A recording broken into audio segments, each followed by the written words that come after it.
más que ningún otro con imágenes adicionales. He traído una página sobre el expresionismo, porque es muy propio de la cultura alemana, de los cambios que se producen en los movimientos estéticos a principios del siglo XX. Bueno, entonces lo que les he traído es una página de este libro en alemán que se llama Historia de la historia del arte, y de su traducción al español, que fíjense que en el título hay un subtítulo: Historia de la historia del arte, el camino de una ciencia. Cuando se traduce ensayo o cuando se traduce teoría estética, ocurre esto con frecuencia. Es decir, que el traductor añada algún subtítulo o algún epígrafe, algo más de cosecha propia, porque piensa quizá que un texto de teoría estética puede dar lugar a ciertas dificultades de comprensión, y lo que hace es una ampliación del título.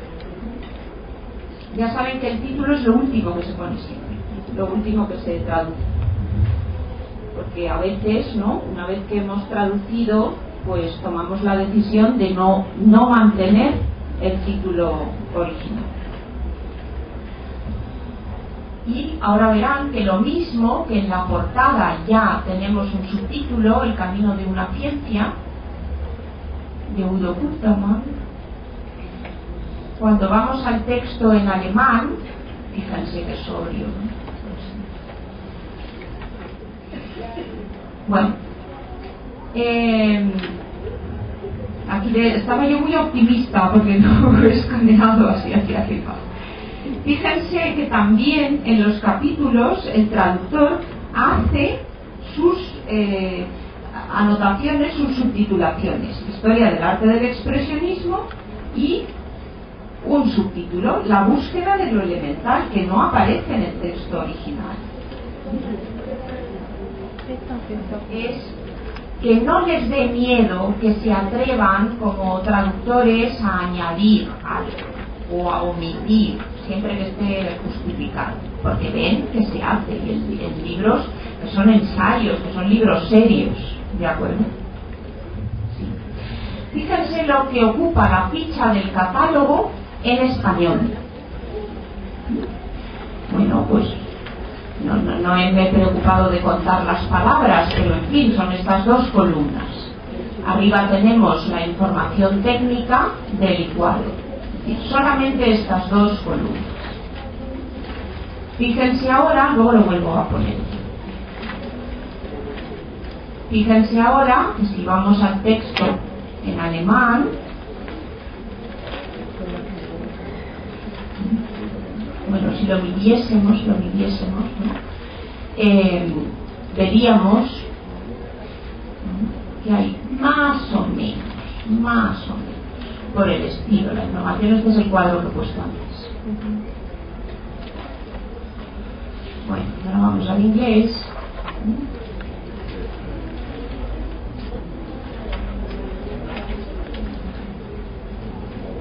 Bueno, vamos a tratar de comparar los que trabajen con alemán y español, y los que trabajen con inglés. Lo siento, pero en francés todavía no ha habido ninguna exposición internacional de este pintor en Francia.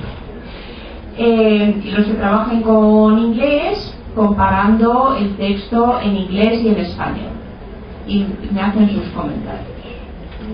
¿De acuerdo?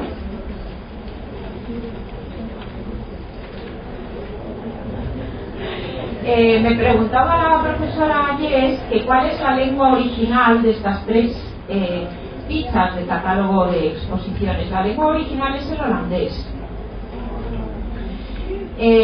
Claro, porque era un pintor holandés, ¿no? De Delft. A partir de esos primeros textos que se escribieron en holandés, cuando se fueron haciendo las exposiciones, se encarga que se traduzca el catálogo. Y se pone uno en contacto con alguna de las agencias especializadas en traducción de arte, ¿no?, de temas de arte, artísticos, y se envían los textos. Lo curioso de las exposiciones internacionales es que una vez hecha la traducción llegan los especialistas de cada país. Dicen, a ver, ya está la traducción hecha al español de este texto que originalmente estaba en holandés, o estaba en francés, o estaba en inglés. Entonces, una vez que reciben ese texto traducido, ahora llega el especialista, el historiador del arte, y pone su guinda de comentario estético. Entonces uno se encuentra en este tipo de catálogos de exposiciones internacionales que dice, bueno, pero si yo esto lo he leído exactamente en otro catálogo. Claro, es la misma frase porque está traducida. Pero a continuación no se corresponde con el texto original, porque hay una valoración estética hecha por el especialista en ese pintor en la ciudad donde va a tener lugar la exposición.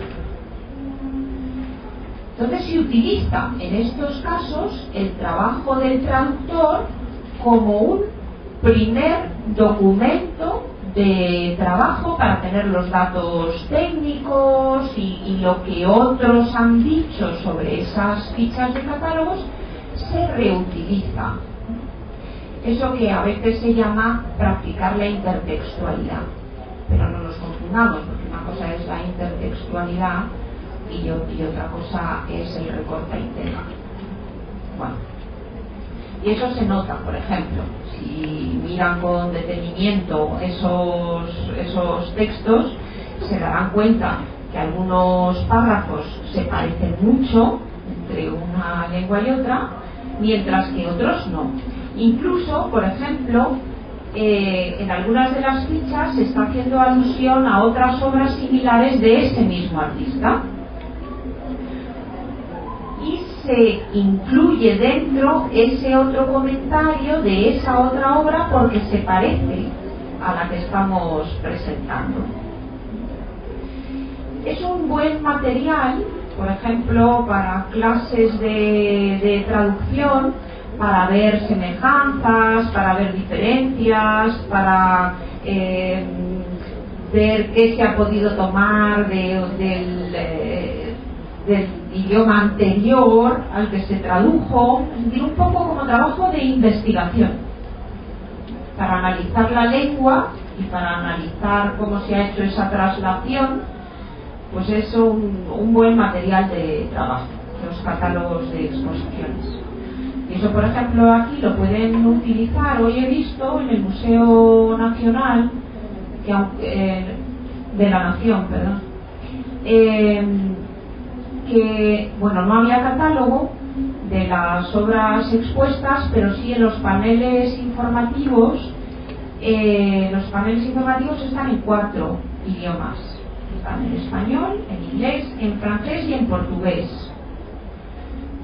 Como son párrafos cortos, pues también se puede utilizar, ¿no?, como material de trabajo. Sin embargo, en el Museo Arqueológico y Antropológico la información solamente está en español y en inglés, nada más. Incluso hay mucha información que no está traducida al inglés, está solamente en español. Tengo esta pieza un poco como práctica estilística. Esto lo digo tanto a los alumnos como a los profesores. Por ejemplo, en clases de traducción yo a veces pongo un cuadro del Bosco o de Peter Bruegel, ¿no?, de pintores holandeses o belgas que hacen una pintura costumbrista donde aparecen muchísimos personajes que están haciendo muchas cosas, pero eso mismo se podría hacer aquí, por ejemplo, con ese dibujo que está en la exposición del oro del Perú, presentar esa diapositiva, por ejemplo, ¿no? Para practicar, ¿no?, vocabulario. Es decir, yo pongo una imagen 1 minuto de un cuadro de esos donde hay muchas cosas, muchos colores y muchas formas. Un minuto. Y ahora, en un minuto, ¿cuántos elementos somos capaces de recordar de lo que aparece en el cuadro? O ¿qué escenas hay en el cuadro? Después, un cuadro donde hay menos personajes y menos escenas. Y ahora vamos a tratar de relatar, de contar, de poner en práctica la creatividad, es decir, inventarnos una historia. No sabemos nada de este cuadro. Por ejemplo, si yo pusiese aquel cuadro de aquella virgen extendiendo su manto con todos los protegidos debajo y los barcos en el mar, y ahora tuviésemos que inventarnos una historia, porque al fin y al cabo lo normal, lo habitual es traducir a nuestra lengua materna. Luego, donde tenemos que tener una competencia mayor desde el punto de vista estilístico y de perfección de la lengua al escribir es en la lengua materna, para crear un texto bello. Y una buena práctica es intentar narrar una imagen, intentar, y ahora qué diría yo, y con qué adjetivos, etcétera. O podríamos poner, por ejemplo, este paisaje tan sobrio de las médulas de León, que en la época del Imperio Romano se extraía el oro. Ya ven que parece que no me fijo, pero estoy viendo todo lo que tienen aquí. Aquí tienen un cartel de las médulas. Eso es un paisaje de la provincia de León, en el noroeste de la península ibérica. Pues un paisaje tan sobrio como ese, donde solamente se ven 2 colores o 3 colores, ¿qué historia soy capaz de inventar no viendo personas, no viendo prácticamente vegetación, solamente elementos y además muy sobresalientes de la orografía, y solo en 3 colores? Y ahora voy a crear una historia. Vamos a ver primero esta de aquí. También entre las fotocopias que les traje, o que envié, mejor dicho, hay una pequeña información sobre el Museo de Arqueología, Antropología e Historia. Si analizamos, es decir, si somos curiosos y nos metemos en la página web del museo, vemos que en la traducción que se hacía al inglés, no sé exactamente en estas páginas que envié, pero yo estuve haciendo el repaso de toda la información que había y vi que algunos párrafos no se traducían, o alguna frase no se traducía, sino simplemente se eliminaba.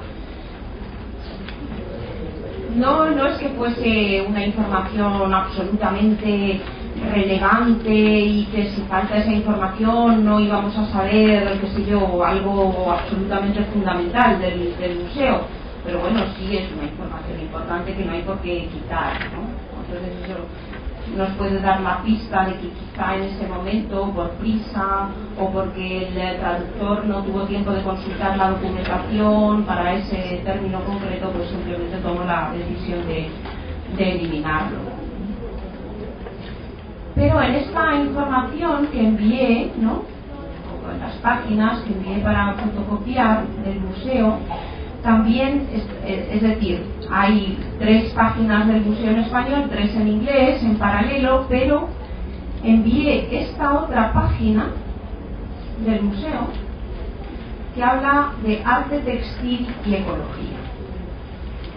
Entonces había puesto este texto en español un poco, en realidad lo puse porque no sabía si las carpetas se las iban a dar en el momento de llegar o iban a tener la opción de recibir con anterioridad a la celebración del curso esa información.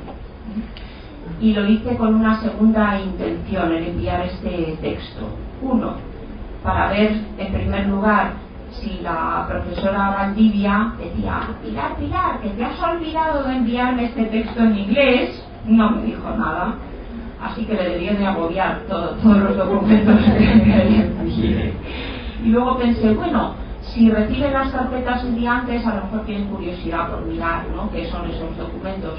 Si reciben las carpetas el mismo día que comienza el curso, pues quizá también tengan curiosidad por ver qué es lo que se ha incluido en las carpetas, y alguno eche de menos que todo está en 2 lenguas o en 3 lenguas, y resulta que esto no. ¿Qué pasa?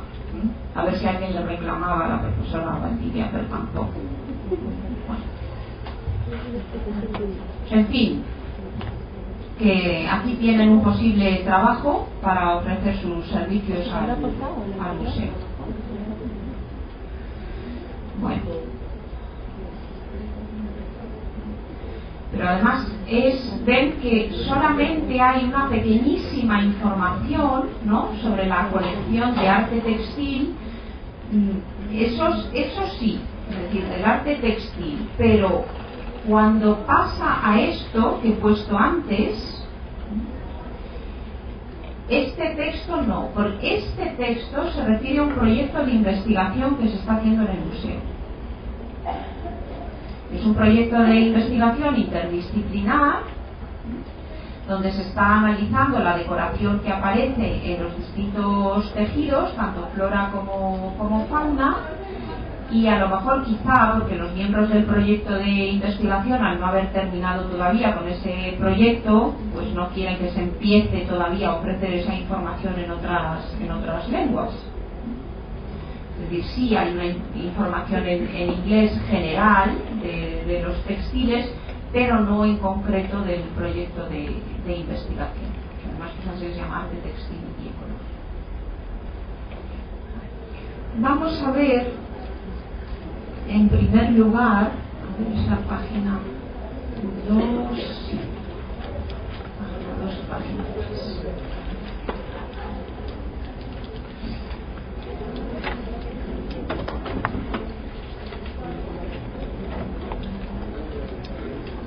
Les voy a poner primero el texto en español. Curiosamente, un segundo.